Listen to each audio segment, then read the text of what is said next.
माननीय दिग्विजय जी मजे मजाए नेता हैं, अनुभवी नेता हैं, मुख्यमंत्री रहे हैं। जो बयान उन्होंने दिया है तो वो सही बयान दिया है कि उनका कहने का तर्क ये है कि आरएसएस के लोग धरातल पे काम कर रहे हैं पार्टी को बढ़ाने के लिए। इस नाते उन्होंने प्रशंसा की है। कांग्रेस के लोग दिल्ली में काम करते हैं, धरातल पे काम नहीं करते।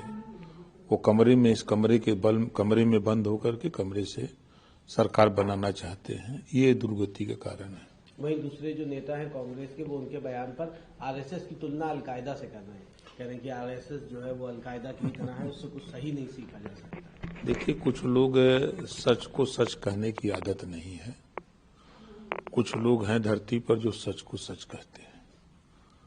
तो माननीय दिग्विजय सिंह ने जो कहा है वो सच कहा है। आज आरएसएस की देन है कि आज देश में भारतीय जनता पार्टी की सरकार है। तो उनके कामों, मेहनत, परिश्रम के बल पे नहीं है। आरएसएस ने मेहनत किया, भाजपा मेहनत किया, तो आज देश में सरकार है। उसी बात को दिग्विजय जी कहे। और जो आरएसएस की तुलना अलकायदा से की जा रही है, इसको कैसे? वो गलत बात है। कोई आज की तारीख में कोई नेता कुछ भी कह देता है, लेकिन सच्चाई को भी तो देखना चाहिए। भाई, अलकायदा आतंकवादी गतिविधियों में लिप्त है, कहीं आरएसएस के ऊपर उंगली कैसे उठा सकते हैं? एक और बड़ा अहम सवाल है सर, बरेली में कल एक दल के लोग वहां पहुंचे, उनके साथ मारपीट की, लव जिहाद का आरोप लगाया उन पर। ये एक गंभीर है, कैसे देखते हैं? देखिए, गलत बात है। किसी चीज को हिंदू मुस्लिम कह करके और उसको विवाद पैदा करना अच्छी बात नहीं है। एक आखिरी सवाल रहेगा सर, वहीं टीएमसी के जो पूर्व नेता थे हुमायूं कबीर, वो कह रहे हैं कि मैं टीएमसी को खत्म कर दूंगा। कलकत्ता में पश्चिम बंगाल में बाबरी मस्जिद तो बनाने जा ही रहे। बहुत लोग बहुत पार्टियों को खत्म करने के लिए गए और कुछ कर नहीं पाए। वो अपना दोबारा चुनाव जीत जाए, यही बहुत है। टीएमसी को क्या खत्म करेंगे? टीएमसी की तो सरकार है, खुद चल रही है। टीएमसी के पीछे और टीएमसी के दम पर वो नेता थे ना। उत्तर प्रदेश में भी जो है अखिलेश यादव बड़े वादे कर रहे हैं, दावे कर रहे हैं। 27 की बड़ी तैयारी है समाजवादी पार्टी, कांग्रेस के साथ गठबंधन है, तमाम तैयारियां चल रही हैं। क्या लग रहा है 27 में क्या स्थितियां रहने वाली है, समाजवादी पार्टी की क्या स्थितियां? देखिए, समाजवादी पार्टी 14 लड़ी एमओआई पर, फिर 17 लड़ी, 19 लड़ी, 22 लड़ी, 24 लड़ी, और ना दिल्ली में सरकार बना पा रहे हैं, ना यूपी में बना पा रहे हैं। तो एमओआई फैक्टर फेल हो गया है। तो अब किस आधार पे वो सरकार बनाने की बात कर रहे हैं?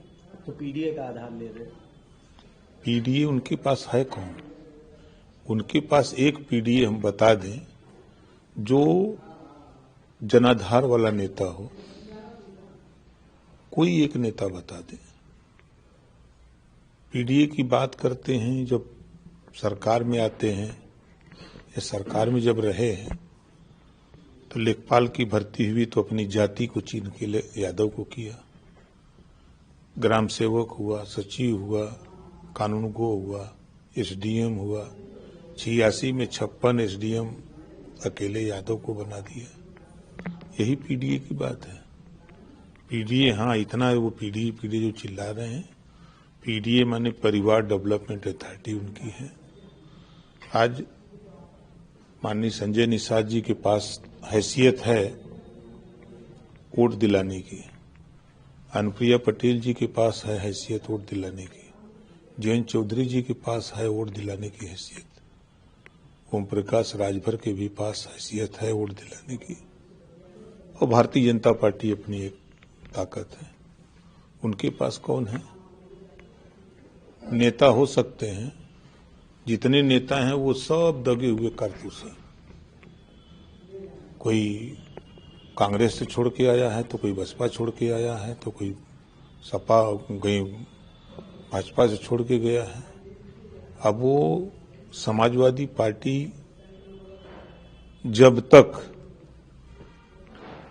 प्रदेश में गठबंधन की राजनीति नहीं करेगी और असली पीडीए की बात पर नहीं चलेगी, रास्ते पर भटकते रहते हैं, बात करते हैं पीडीए की, तब तक पटरी से उतर जाते हैं। फिर बात करेंगे पीडीए की, फिर खड़ंजा पकड़ लेंगे। ऐसे थोड़ा होता है।